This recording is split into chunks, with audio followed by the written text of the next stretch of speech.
evening and welcome back to the Win-Win Show. On this show, we bring you winners every week, men and women who by virtue of their fame and success have brought magic to their calling.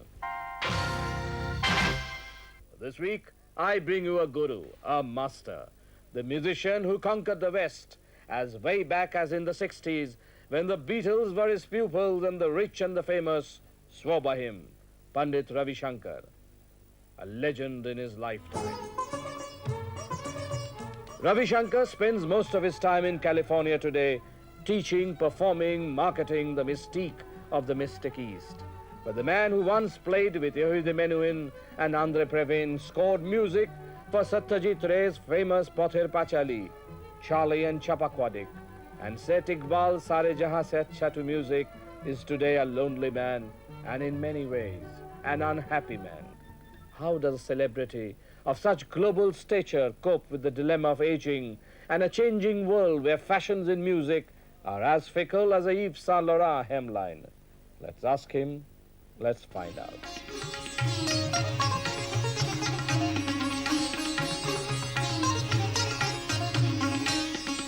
Ravi Shankar was born on 7th of April 1920 in Varanasi.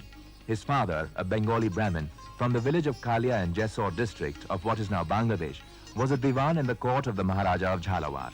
A great Pandit in Sanskrit and philosophy, he also learned the Dhrupad from Mithai Lal, the famous bean player. When he left Jhalawar finally, the family got a pension and he decided to start practicing law in London. He took along his eldest son, Uday Shankar, with him to study painting at the Royal School of Art. The other sons, Rajendra, Devendra and Bhupendra and Ravi Shankar himself, stayed back at Varanasi with their musically inclined mother. Soon they had formed a small chamber orchestra at home.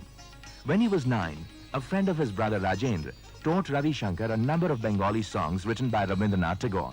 There was no karaoke then. Young Ravi Shankar sang along with the humble gramophone and then finally started to perform in small public gatherings. Meanwhile, Uday Shankar came back with a degree in art, but more interested in dancing. Anna Pavlova had already invited him to help her produce 2 ballets in Europe. By 1930, at 10, Ravi Shankar was off to Paris by sea to launch his performing career as part of brother Uday Shankar's troupe. Panditji, there are 2 Ravi Shankars. Ravi Shankar, the musician, and Ravi Shankar, the creator, the composer. Do you see a contradiction between these roles at times? I don't, but many of the listeners have been maybe seeing it or mixing up these 2 different identities. As a musician or as a performer, and I'm a purist and orthodox as far as sitar performance is concerned. But as a composer, I'm never frightened to experiment. Since last 45 years I've been doing it. But you've drawn a lot of flack for that at various times. Definitely, especially in India. It's only since last 5-6 years that people have become a little more knowledgeable or conscious of the creative music. But much of your experimentation has been in the area of fusion between East and West. Not necessarily, no. This fusion word bothers me a little because it has been overplayed and used by everyone. I have never tried to mix the music. You know, my intention has been always to take the essence of, or the sound and the range and the whole quality of a symphony orchestra, for instance. But you've been your own experiments with the fusion of East and West in music have ceased for some time now. It has not ceased. I do whatever I feel like doing when I'm, problem is that you have to be commissioned also, to do certain.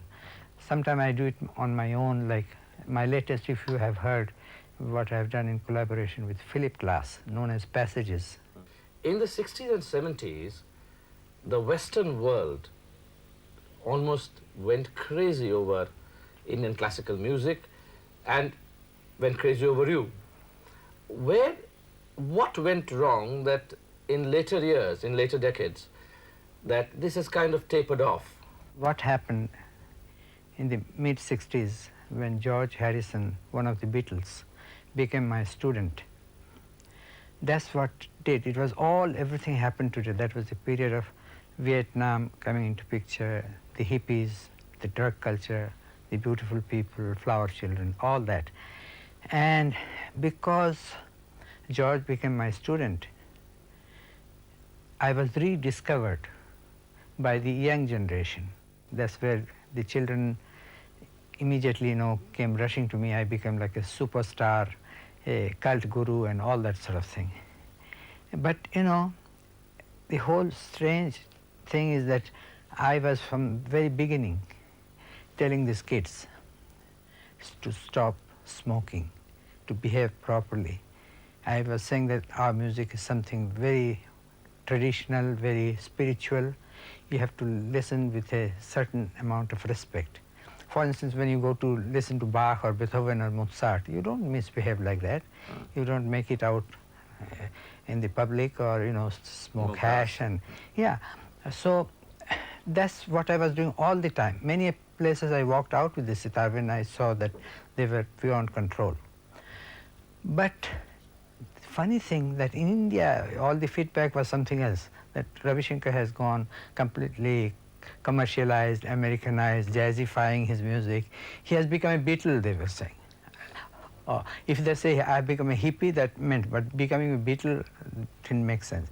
Anyway, the same people who were condemning me at that time, that I'm not pure, prostituting Indian music and things like that, commercializing, they are all, if you ask where is such and such, he's in Denmark or he's Sweden or he's in States.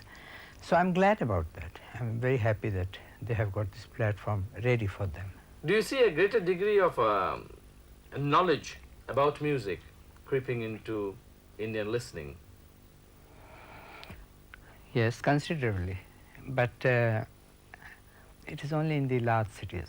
Of course, South is different because there's really much more awareness, understanding for, because of the past. Music was not imprisoned in the palaces. There it was the temple which was the venue, so people had more contact. But in North, excepting these few large cities, where also you can count the listeners as maybe 1,000, 2,000 who are really the hardcore listeners. But rest of the place, I tell you, is not at all. You see, when I was a member of parliament in Rajya Sabha till last May, I brought this issue, and in my first maiden speech I said about this, that we should really start training music as a compulsory thing from childhood, from the kindergarten stage, like they do awareness for pitch and beats through nursery rhymes. To make them aware, it's not that they have to be forced classical music, but to be on correct beat or be on correct sur, pitch. That awareness is very much lacking.